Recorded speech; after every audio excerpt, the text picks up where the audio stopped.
আমার কোনো বন্ধু নেই যার কাছে আমি নিজেকে ভেঙে চুরে খুচরো পয়সার মতো জমা রাখতে পারি, যে আমাকে যত্ন করে সঞ্চয় করবে, প্রয়োজনে ফিরিয়ে দেবে একটা একটা আধুলি। সত্যি বলতে আমার কোনো বন্ধু নেই।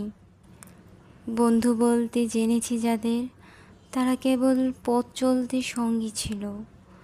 দূরের পথে ট্রেনে যেমন থাকে, পাশের সিটের গল্প হয়, দুপেয়ালা লেবু চায়ের দাম মেটাতে আমি দিচ্ছি যুদ্ধ হয়। এই যে নিন ফোন নম্বর, এদিকটাতে আবার এলে ফোন করবেন। বলা শেষে অচেনা এক স্টেশনে উধাও হয়। এই যে আমি পথ হাঁটছি, রোজ ঘাটছি, বুকের ভেতর কষ্ট ক্লেদ।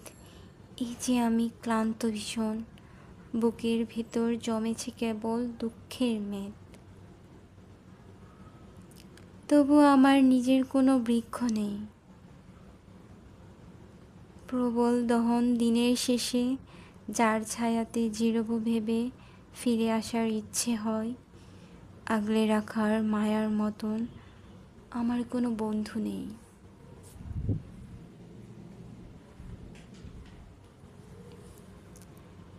একলা দুপুর হলে বিষাদ ঢালা নদীর মতন, একলা মানুষ ফানুষ হলে নিরুদ্দেশ এক বধির মতন। হাতের মুঠোয় হাত রাখার একটা কোনো মানুষ নেই। আমার কোনো বন্ধু নেই। আমি কেবল কোলাহলে ভিড়ের ভেতর হারিয়ে যাই। ভুল মানুষের যত্নে জমা ফুলগুলো সব বাড়িয়ে যায়। হাওয়ায় ভাসা দীর্ঘশ্বাস বাতাস ভেবে নির্বাসনের একটা জীবন মারিয়ে যায়। আমার কোনো বন্ধু নেই যার কাছে আমি নিজেকে ভেঙে চুরে খুচরো পয়সার মতো জমা রাখতে পারি, যে আমাকে যত্ন করে সঞ্চয় করবে, ফিরিয়ে দেবে একটা একটা আধুলি।